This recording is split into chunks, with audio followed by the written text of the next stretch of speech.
Hello once again. It's really good to see you all. Today, we are going to learn all about ancient Greece. In particular, we will learn about Greek geography and Greek mythology. You will learn some ancient Greek myths and stories. I'm really looking forward to it. So let's start by looking at the maps. You can see that Greece is a peninsula made up of mostly hills and mountains, surrounded by water. As a result of these geographic features, the ancient Greeks had to develop good boats so that they could fish and trade for food. There wasn't enough arable farmland to make enough to feed their growing population.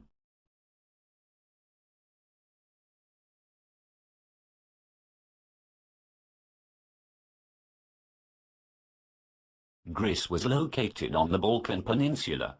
A peninsula is an area of land almost surrounded by water. So, it is almost an island, but not quite. As a result, just like other civilizations that we have studied, ancient Greece was geographically and culturally isolated. This is a very important point. Don't forget it.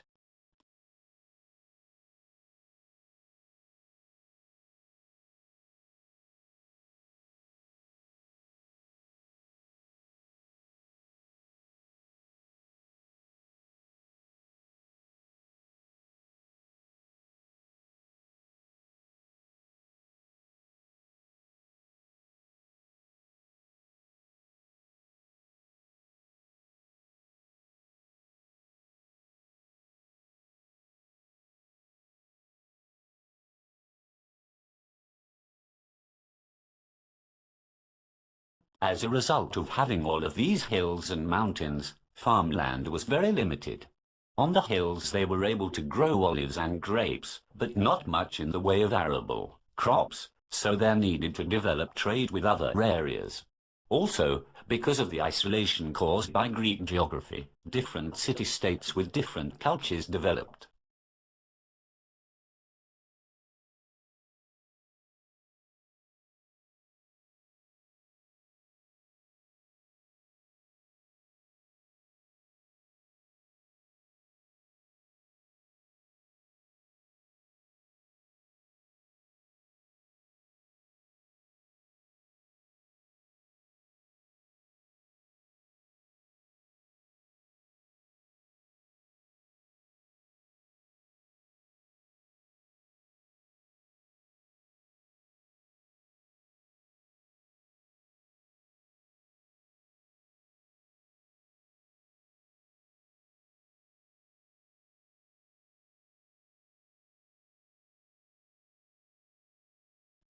So what was the weather like in ancient Greece?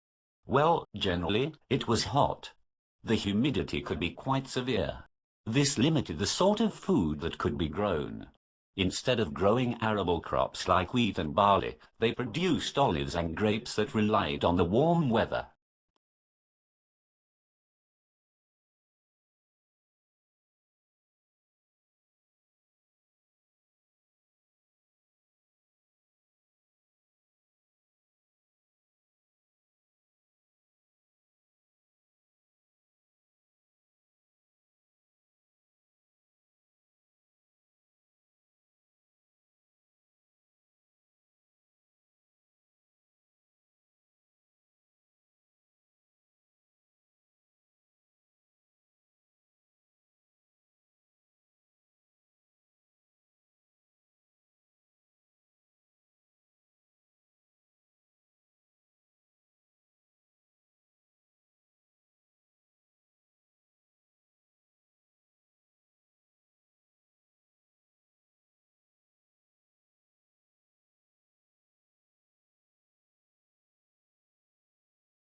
Greece was very lucky because it had calm seas and good ports.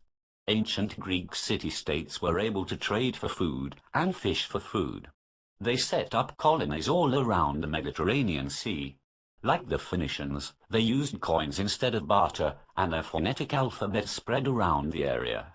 This is an example of cultural diffusion. The great philosopher Plato said that we live around the sea like frogs around a pond. What do you think he meant by that?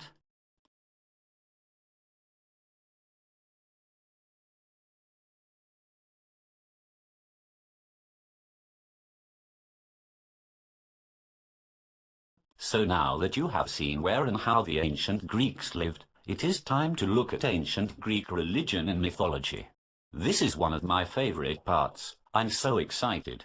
Take a look at the next slide. What do the two pictures have to do with Greek mythology? Can you work it out?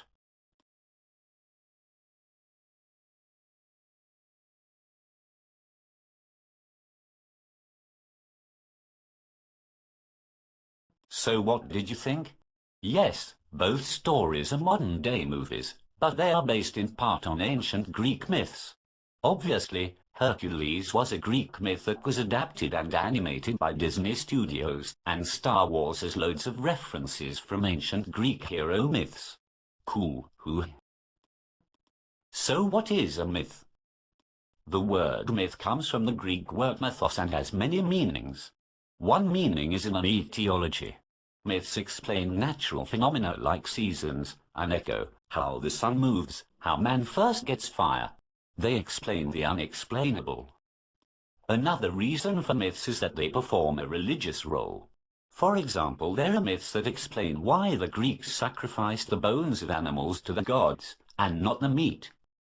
A third reason for myths is to explain human emotions like love and guilt. Myths explain why we have them and where they come from. Another reason we have myths is that they can form a moral basis for behavior. They show what is acceptable in society and what may be punished by the gods. So as you can see, myths were incredibly important in Greek society.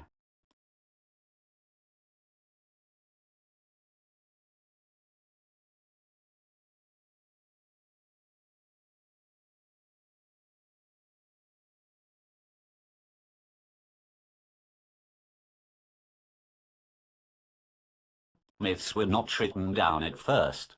They were passed down from generation to generation by storytellers who memorized the stories. This is because in Greece's early days, there was no writing. They were an illiterate society, so these stories were part of the oral tradition. It wasn't until writing was developed that they became formalized into the myths we recognize today.